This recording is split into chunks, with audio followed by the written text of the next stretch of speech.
Teori pasar efisien adalah teori yang menyatakan bahwa tidak mungkin bagi investor untuk mengalahkan pasar karena harga efek saat ini telah mencerminkan seluruh informasi yang tersedia.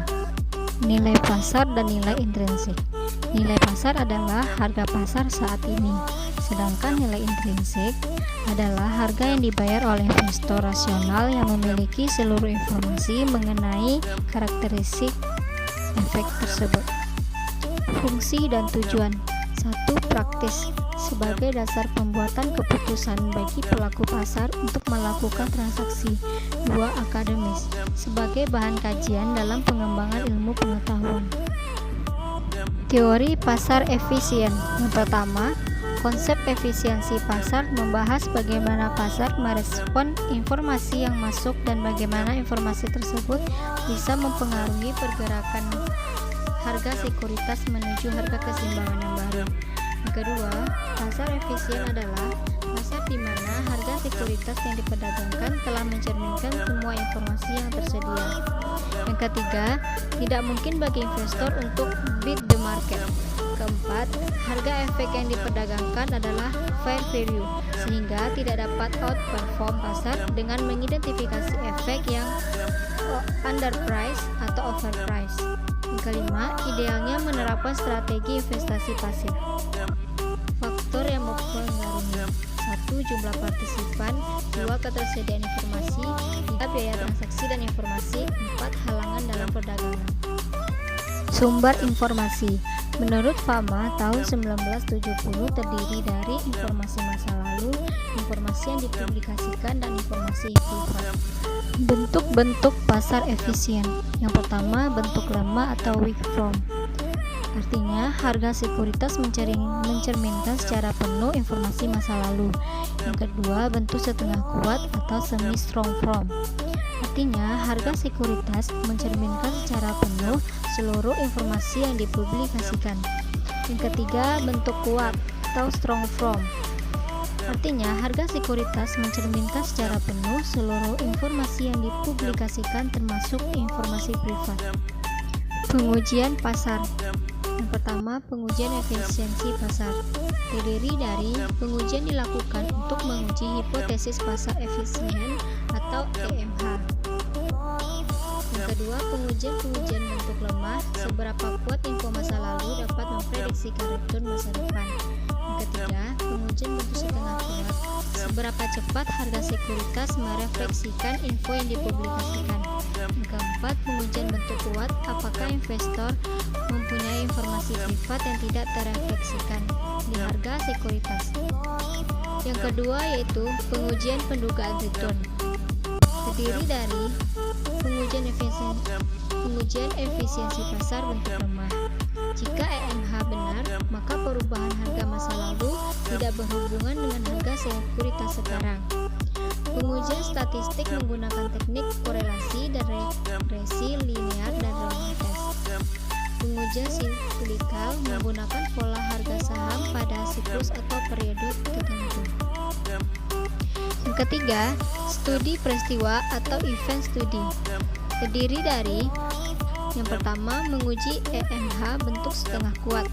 Yang kedua, mempelajari reaksi pasar terhadap suatu peristiwa yang infonya dipublikasikan sebagai suatu pengumuman.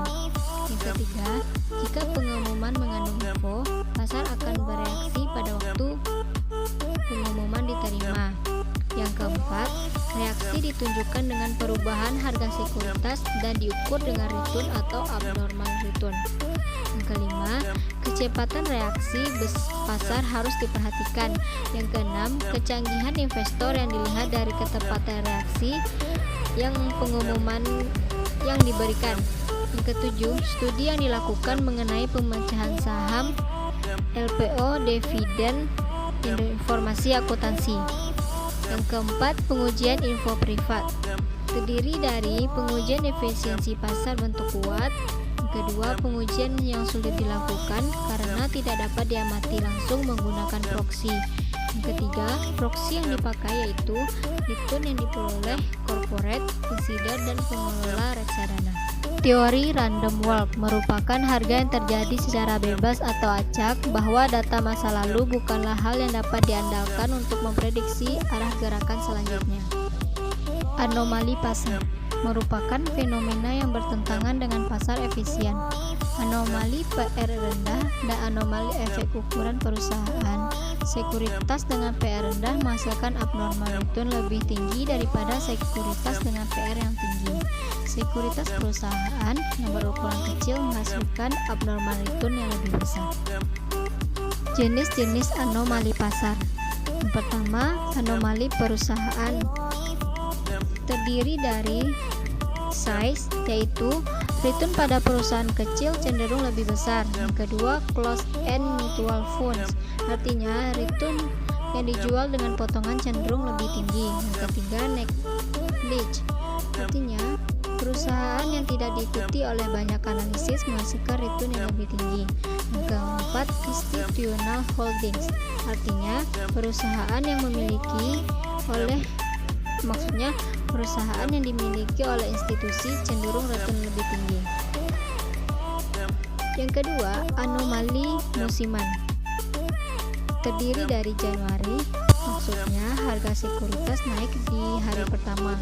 Yang kedua, weekend, artinya harga sekuritas naik di hari Jumat, turun di hari Senin. Yang ketiga, time of day, maksudnya adalah naik 45 menit pertama dan 15 menit terakhir perdagangan. Yang keempat, end of month, artinya naik di hari-hari akhir tiap bulan. Yang kelima, seasonal, artinya penjualan musiman naik selama musim ramai. Yang keenam, holidays, maksudnya adalah ditemukan return positif pada hari terakhir sebelum liburan. Jenis yang ketiga yaitu anomali peristiwa atau kejadian. Terdiri dari analis recommendation, artinya semakin banyak analisis merekomendasikan membeli saham, semakin tinggi peluang harga akan turun. Yang kedua, insider trading, maksudnya semakin banyak saham yang dibeli oleh insider, semakin tinggi kemungkinan harga akan naik. Yang ketiga, listing, yaitu naik setelah perusahaan mengumumkan melakukan pencatatan harga saham di bursa. Yang keempat, value line rating change, artinya terus naik setelah value line menempatkan rating perusahaan pada urutan tinggi. Jenis yang keempat yaitu anomali akuntansi. Terdiri dari P atau E, artinya P atau E rasio rendah memiliki return yang tinggi. Yang kedua, earning surprise, artinya earning lebih tinggi dari yang diperkirakan mengalami peningkatan harga. Yang keempat, price atau sales, artinya jika rasio rendah bekerja lebih baik. Price book, artinya jika rasio rendah bekerja lebih baik. Selanjutnya, dividend yield, artinya jika yield tinggi maka bekerja lebih baik. Yang keenam, earning momentum, artinya saham perusahaan yang tingkat pertumbuhan earningnya meningkat cenderung bekerja lebih baik. Kritik terhadap teori EMH. EMH berasumsi semua investor bereaksi sama dan melakukan analisa informasi dengan metode yang sama. Pada prakteknya, investor atau analisis menggunakan berbagai metode dan asumsi dalam melakukan analisa efek. Behavioral finance adalah teori dengan asumsi investor bersifat irasional terhadap informasi pasar.